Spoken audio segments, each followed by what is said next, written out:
2024 के लोकसभा चुनाव में मोदी की विजय रथ को रोकने के लिए पूरा विपक्ष एक होने की कवायद में है और यही वजह है कि सभी पार्टियां एकजुट होकर एनडीए को टक्कर देने की रणनीति पर काम कर रही हैं। लिहाजा पटना के बाद अब बेंगलुरु में विपक्ष की तमाम पार्टियां एकजुट होने के लिए पहुंच रही हैं। लेकिन उससे पहले शहर की सड़कों पर सभी पार्टियों के पोस्टर और बैनर लगाए गए हैं। लेकिन सबसे खास बात यह है कि पटना की मीटिंग में ऐसा बताया जा रहा था कि कांग्रेस से आम आदमी पार्टी नाराज थी और इसीलिए अरविंद केजरीवाल मीटिंग को छोड़कर दिल्ली चले गए थे।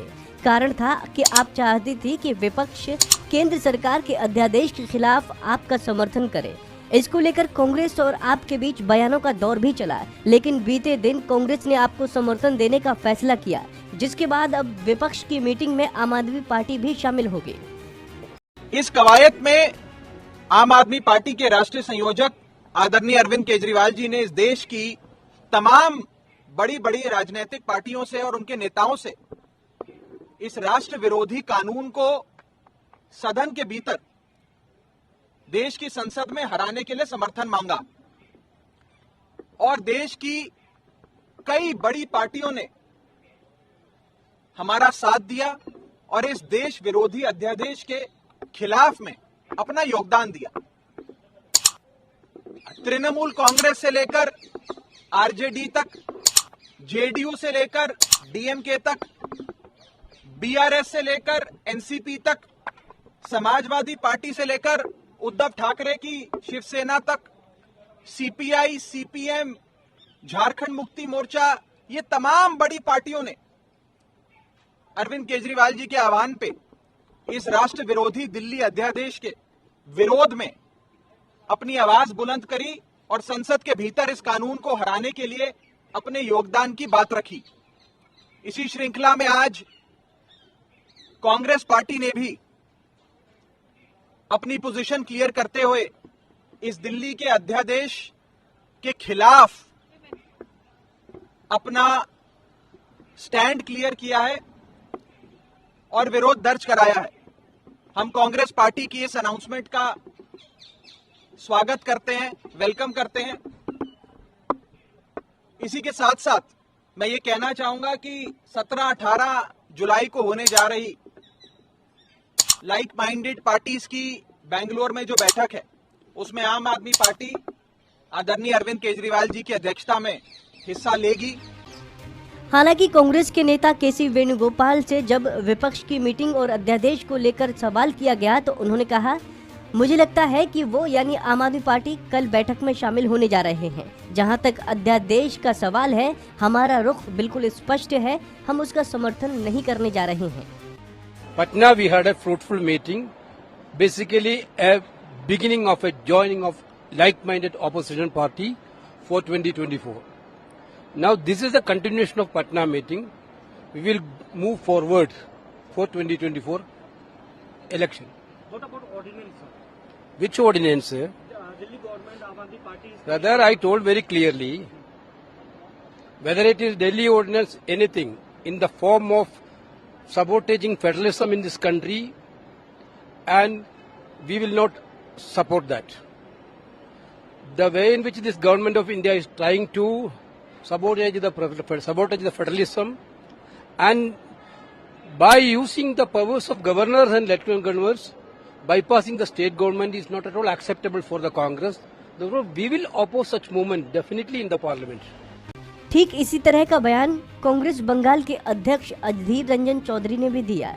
उन्होंने कहा कि पिछले कई सालों में पीएम मोदी की सरकार एक के बाद एक कई अध्यादेश लेकर आई है। हर अध्यादेश पर कांग्रेस पार्टी ने किसी न किसी तरह से आपत्ति जताई है। हम नहीं चाहते कि कोई कानून अध्यादेश के जरिए पारित हो, बल्कि मोदी जी की सरकार पिछले कई सालों से एक के बाद एक अध्यादेश सदन के अंदर लाते रहते और हर अध्यादेश पे कांग्रेस पार्टी की तरफ से हमारे विरोध हम सदन के अंदर दर्ज कराते रहते।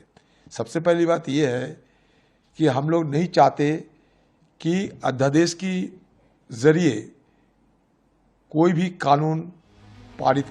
वहीं भारतीय कम्युनिस्ट पार्टी के महासचिव डी राजा ने मीटिंग को 2024 के लिए बेहद जरूरी बताते हुए कहा कि सभी दलों का दृढ़ संकल्प है कि हमें लड़ना होगा और बीजेपी को सत्ता से हटाना होगा। इस संकल्प को और अधिक आगे बढ़ाया जाएगा। दृढ़ संकल्प और प्रतिबद्धता।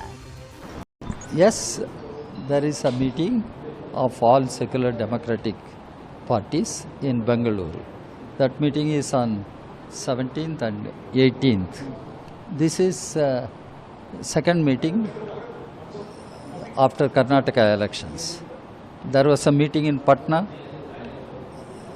after Karnataka elections, and that meeting was attended by 15 and more parties. And Bangalore meeting is next meeting. I hope there will be more parties attending, and all parties are of the strong resolve that we will have to fight and remove BJP from power.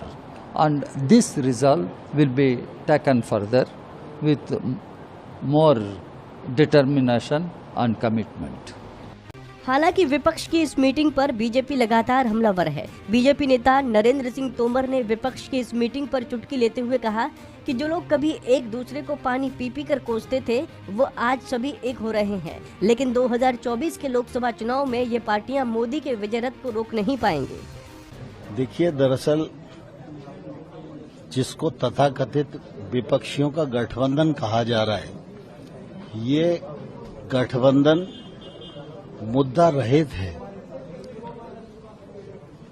जो लोग एक दूसरे को पानी P P कर कोसते थे, वो प्रधानमंत्री नरेंद्र मोदी जी की बढ़ती हुई भारी लोकप्रियता से घबराकर अपने अपने सिद्धांत, नीतियां और विषयों को छोड़कर एक दूसरे के साथ काम करने की कोशिश कर रहे हैं, लेकिन ये कभी सफल नहीं होगी, क्योंकि जब भी गठबंधन बिना विषय के होता है और बेमेल गठबंधन होता है तो वो निश्चित रूप से कभी मेल में नहीं बदल सकता। सर, दिल्ली ऑर्डिनेंस का कांग्रेस विरोध कर रही है कि जिस तरह से आम आदमी पार्टी विरोध करती है, तब कांग्रेस भी। अरे देखिए, प्रतिपक्ष का काम है विरोध करना। हम लोगों का काम है देश को बचाना। देश को बचाने के लिए जो कानून बनाने की आवश्यकता है वो भारत सरकार बना रही है।